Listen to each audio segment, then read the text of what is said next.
What would be a positive earnings result for the banks, considering it's all going to be about guidance?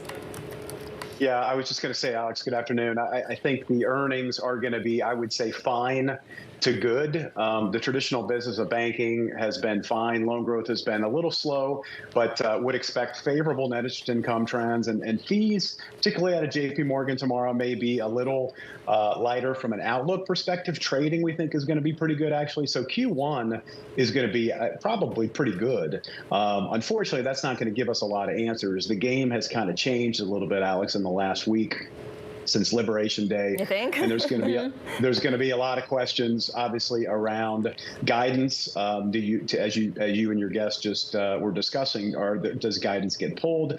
We think there'll probably be, because 70% of the bank's P&L is net interest income, and I think you have pretty good line of sight around that. Credit and investment banking and more fee-centric businesses, I think, are a little bit more questionable at this point. So I think maybe you may see some companies consider giving a wider range of guidance based on a certain number of outcomes. But clearly, there's going to be a lot of questions. Jamie, tomorrow is going to be, I'm sure, a must-see TV, so to speak. So we're looking forward to seeing what we find out from the banks tomorrow. Absolutely. I wonder how much of a better trading revenue picture we're going to get, because most of the volatility really happened in the last couple of days, and that's after the quarter ended. But how much of that will be reflected in the first quarter results, and how sustainable does that tend to be, of volatility-induced record trading revenue? Yeah, it's not particularly sustainable. Volatility is a very mean reverting statistic, right? So it's unusual that you have a 50 VIX, and it typically doesn't stay like this for a long period of time. But the volatility has been not only in equities, but in rates, so fixed income rates, currencies, commodities. So there's been a lot of movement in the first quarter. So we would expect the likes of B of A and JP Morgan to benefit from that. And it wouldn't surprise me, Alex, to see JP Morgan with that excess trading strength throw a little money in the reserve just to prepare for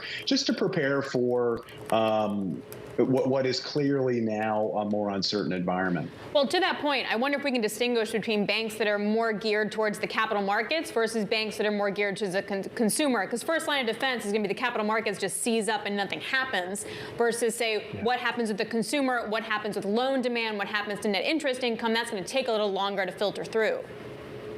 I think that's right. I think you said it very well. On the fee side of things and capital markets, as I said, trading is going to be very good.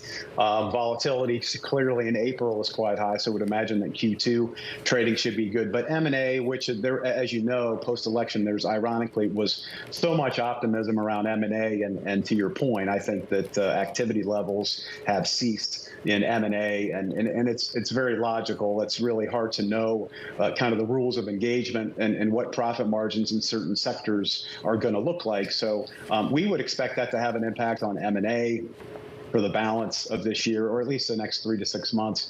And then I think corporate loan demand is going to suffer a little bit as a result as well. Now, fortunately or unfortunately, the stocks are coming into earnings season, guys, with pretty low expectations. We stressed the bank earnings for 2026 and assumed a 300% increase in losses, and we came up with not only the banks being profitable, but they trade around 9 times that adjusted earnings number. So just to kind of give you a sense as to how low expectations are. Yeah, high single digits there. So what are the growth areas, David, for banks? What will they want to talk about? And I bring this up because I saw that Chase, for instance, is offering 100,000 bonus points for people who sign up for its high-end Sapphire credit card. Yeah, so in the case of Chase, they obviously, given their size, are unable to do a lot of M&A, but they really have been a leader, Scarlett, with respect to investing in the franchise, really throughout all of their major businesses, whether it's just a traditional retail bank, capital markets, asset management. They've been on the kind of the leading edge as it relates to technology. So organic growth, I think, is going to be a focus for JP Morgan, but I think that's going to probably take a backseat to kind of what we're all talking about all day, all night, as it relates to the markets and the kind of the implications of that. Yeah, totally. I feel like we're probably in a 3 to 6 month period of just potentially, I would expect a shallow recession. And I would imagine that the commentary tomorrow about the macro is definitely going to turn a little more negative. Silly question, David, but Based on what you hear from earnings, how willing will you be to adjust your price target or your outlook, considering that things can change? Like we saw what happened yesterday, for example, with tariffs. Like, what's your conviction level?